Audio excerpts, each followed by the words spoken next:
MK. കണ്ണനെതിരെയുള്ള ആരോപണം CPI-യുടെ ജില്ലാ സമ്മേളനത്തിൽ വന്നതാണ്. അതേക്കുറിച്ചാണ് ഞാൻ സംസാരിച്ചു തുടങ്ങിയപ്പോൾ അദ്ദേഹം അത് എഡിറ്റോറിയൽ അഭിപ്രായമല്ല എന്ന് പറഞ്ഞത്. എം.കെ. കണ്ണൻ ഈ പ്രചാരണ സമിതി അധ്യക്ഷനായി തൃശ്ശൂരിൽ വന്നതാണ് സുനിൽകുമാറിന്റെ തോൽവിയിലേക്ക് നയിച്ചത് എന്നുള്ളത് CPI-യുടെ വിശകലനവും വിലയിരുത്തലുമാണ്, സുജയ പാർവതിയുടേതല്ല. എം.കെ. കണ്ണൻ എന്ന വ്യക്തിയെക്കുറിച്ച് ഈ കരുവന്നൂർ വിഷയത്തിൽ ആരോപണം ഉയർന്നതാണ് എന്നുള്ള വസ്തുത ഒരു ഭാഗത്ത് നിൽക്കുന്നുമുണ്ട്. അത് തെറ്റാണെങ്കിൽ അങ്ങേക്ക് തിരുത്തുകയും ചെയ്യാം.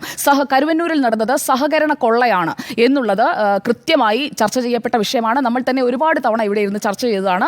കേസെടുക്കുന്നത് ഭരിക്കുന്ന പാർട്ടിയാണോ എന്നൊന്നും നോക്കിയിട്ടല്ല ED എന്നുള്ളത്. ഈ കാര്യത്തിൽ എന്തുകൊണ്ടാണ് തള്ളിപ്പറയുന്നതെന്ന് അറിയില്ല. നിയമലംഘനം ഉണ്ടെങ്കിൽ അതിൻ്റെ നടപടി ED എടുക്കും. ആ നടപടിയിലൂടെ കടന്നു പോകുമ്പോൾ അത് മറുഭാഗത്ത് CPIM എന്ന് പറയുന്ന പാർട്ടി വന്നു എന്നതുകൊണ്ട് അതേക്കുറിച്ച് പറയാതിരിക്കേണ്ട കാര്യമില്ല എന്നതുകൊണ്ട് തന്നെ CPIM-ന്റെ തൃശ്ശൂർ ജില്ലാ സെക്രട്ടറി MM വർഗീസിന്റെ പേരിലുള്ള പുറത്തുശ്ശേരി പാർട്ടി കമ്മിറ്റി ഓഫീസിന്റെ സ്ഥലവും CPIM-ന്റെ ബാങ്ക് അക്കൗണ്ടുകളുമൊക്കെ അറ്റാച്ച് ചെയ്തിട്ടുണ്ട് എങ്കിൽ അക്കാര്യം ED ഔദ്യോഗികമായി അവരുടെ സൈറ്റുകളിലും എല്ലാം അപ്ഡേറ്റ് ചെയ്തിട്ടുണ്ടെങ്കിൽ അത് ഔദ്യോഗികമായ വേർഷനാണ്. ED-യുടെ അവർ പറയുന്നതാണ് നിയമലംഘനമുള്ളതുകൊണ്ട് ഇന്ന കാര്യങ്ങൾ ഞങ്ങൾ ചെയ്തിരിക്കുന്നു എന്നുള്ളത്. 29.29 കോടിയുടെ സ്വത്തുക്കൾ, അതിൽ 117.78 കോടിയാണ് ഇതുവരെ, അതുകൂടി ചേർക്കുമ്പോൾ ആകെ കണ്ടുകെട്ടിയിരിക്കുന്നത്. ഇത്രയും കാര്യങ്ങൾ ED ചെയ്തതാണ്. അത് അവർ തന്നെ പറയുന്നതുമാണ്. ഒരു അന്വേഷണ ഏജൻസി പറയുന്ന കാര്യമാണ് ഞാനിവിടെ കോട്ട് ചെയ്തത്. എം.കെ. കണ്ണനെ കുറിച്ച് പറഞ്ഞപ്പോൾ അങ്ങ് തടസ്സപ്പെടുത്തിയതുകൊണ്ടാണ് ഞാൻ ബാക്കി സംസാരിക്കുന്നില്ല എന്ന് പറഞ്ഞതും. CPIM-നെ കൂടി പ്രതിസ്ഥാനത്ത് കൊണ്ടുവരുമ്പോൾ ഇനി എന്താണ് സംഭവിക്കുക എന്നുള്ളതാണ്. അതായത് ഒരു രാഷ്ട്രീയ പാർട്ടിയെ കള്ളപ്പണ കേസിൽ പ്രതിയാക്കുമ്പോൾ ഒരു രാഷ്ട്രീയ പാർട്ടിക്ക് ഏറ്റവും വേണ്ടത് സുതാര്യതയാണ്, ജനങ്ങളോടുള്ള പ്രതിബദ്ധതയാണ്. അത് രണ്ടുമില്ല എന്ന തരത്തിലേക്ക് ആ പാർട്ടി എത്തുമോ എന്നുള്ളതാണ് അറിയേണ്ടത്. പാർട്ടി അക്കൗണ്ടുകളിലേക്ക് കരുവന്നൂരിൽ നിന്ന് തട്ടിയെടുത്ത കോടികളുടെ വിഹിതം കണ്ടെത്തി എന്ന് ED പറഞ്ഞതിന്റെ അടിസ്ഥാനത്തിലാണ് CPIM എന്ന പാർട്ടി പ്രതിയാകുന്നത്. ഇതിലിപ്പോൾ ഇനി അടുത്ത രണ്ടാം ഘട്ട പ്രതിപട്ടിക അല്ലെങ്കിൽ കുറ്റപത്രം വരാൻ പോകുമ്പോൾ അതിൽ പ്രതി ചേർക്കപ്പെടാൻ പോകുന്നത് ആരൊക്കെയാണ്? ക്ലീൻ ചിറ്റ് നൽകാതെ ഇപ്പോഴും ആരോപണ നിഴലിൽ നിൽക്കുന്ന ആളുകളാണ് CPIM-ന്റെ സംസ്ഥാന സമിതി അംഗം AC മൊയ്തീൻ, M.K. കണ്ണൻ, സംസ്ഥാന സെക്രട്ടേറിയറ്റ് അംഗം PK ബിജു. ഇവർക്കൊന്നും ED ഇതുവരെ ക്ലീൻ ചിറ്റ് നൽകിയിട്ടില്ല എന്നത് നമ്മുടെ മുന്നിലുള്ള വസ്തുതയാണ്.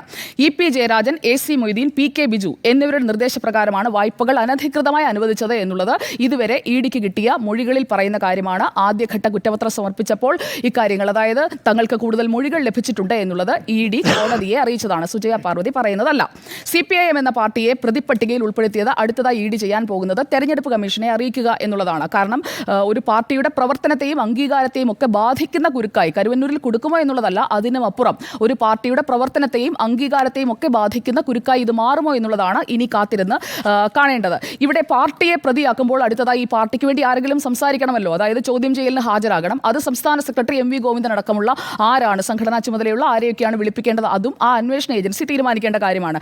എന്തായാലും പാർട്ടി ആവശ്യങ്ങൾക്കായി ഉപയോഗിച്ചുകൊണ്ടുള്ള അക്കൗണ്ടുകൾ, അതിൽ 5 രൂപയായാലും 10 രൂപയായാലും 1000 അല്ലേ ഉള്ളൂ, ഇത്രയല്ലേ ഉള്ളൂ എന്ന് പറയുമ്പോൾ എത്ര രൂപയായാലും ഈ അക്കൗണ്ടുകളെ കുറിച്ചൊന്നും തെരഞ്ഞെടുപ്പ് കമ്മീഷൻ ഇതുവരെ അറിയിച്ചിട്ടില്ല എന്നുള്ളതും ഇതിനകം തന്നെ പുറത്തു വന്ന കാര്യമാണ്. അപ്പോൾ കുറേ കാര്യങ്ങൾ ഒളിക്കുമ്പോൾ ആ കാര്യങ്ങൾ പുറത്തു വരുമ്പോൾ കുറച്ചു പേർക്ക് ക്ഷോഭമുണ്ടാകും, കുറച്ചുപേർ തടയും. അതുമാത്രമാണ് ഇവിടെയും സംഭവിച്ചിരിക്കുന്നത്. എന്തായാലും കരുവന്നൂർ തട്ടിപ്പിൽ പാർട്ടി പ്രതിയാണെങ്കിൽ പാർട്ടിയുടെ അറിവോടുകൂടിയാണ് ആ പാവങ്ങളുടെ പണം തട്ടിയെടുത്ത് മറ്റു കാര്യങ്ങൾക്കായി ഉപയോഗിച്ചതെങ്കിൽ ഇപ്പോൾ പ്രാദേശികമായി വാങ്ങുന്ന സ്ഥലം ജില്ലാ കമ്മിറ്റിയുടെ പേരിലാണ് രജിസ്റ്റർ ചെയ്യുന്നത് എന്നൊക്കെയുള്ള വാദമാണല്ലോ പാർട്ടി നേതാക്കൾ തന്നെ പറഞ്ഞുകൊണ്ടിരിക്കുന്നത്. അങ്ങനെയാണെന്നുണ്ടെങ്കിൽ അവർക്കത് ഡിഫെൻഡ് ചെയ്യാം. എന്തായാലും കേസെടുക്കുമ്പോൾ ആ കേസിന് ആസ്പദമായിട്ടുള്ള അറ്റാച്ച്മെന്റ് ചെയ്യുമ്പോൾ അതിൽ EDയെ പഴി പറഞ്ഞിട്ടൊന്നും കാര്യമില്ല. കൃത്യമായി നിയമപരമായിട്ടല്ല നീങ്ങിയതെങ്കിൽ അത് കോടതിയിൽ കൺഫ്രണ്ട് ചെയ്യാം, കോടതിയെ സമീപിക്കാമല്ലോ. എന്നിട്ട് കോടതിയിൽ നിന്നും ഞങ്ങളുടെ കൈകൾ ശുദ്ധമാണ് എന്ന് പറഞ്ഞുകൊണ്ട് കരുവന്നൂരിൽ കറുത്ത വറ്റയില്ല മുഴുവൻ വെളുത്തതാണെന്ന് പറഞ്ഞാൽ അതെ, CPIM അങ്ങനെ പറഞ്ഞാൽ അങ്ങനെയാണ്. അപ്പോൾ CPIM-ന് വേണ്ടി ബാറ്റ് ചെയ്യുന്നവർ ഓർക്കേണ്ട പ്രധാനപ്പെട്ട കാര്യം കരുവന്നൂരിൽ കൊടുക്കുമോ എന്നുള്ളതല്ല, കരുവന്നൂരിലെ പാവങ്ങളുടെ പണം തട്ടിയെടുത്തു എന്നുള്ളത് ഒരു വാസ്തവമായിരിക്കെ അതിലൊരു നടപടി ഉണ്ടാകുമ്പോൾ അതിനെ ഭയന്നിട്ട് കാര്യമൊന്നുമില്ല.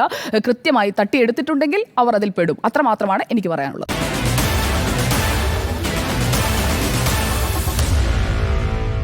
Meet the editors.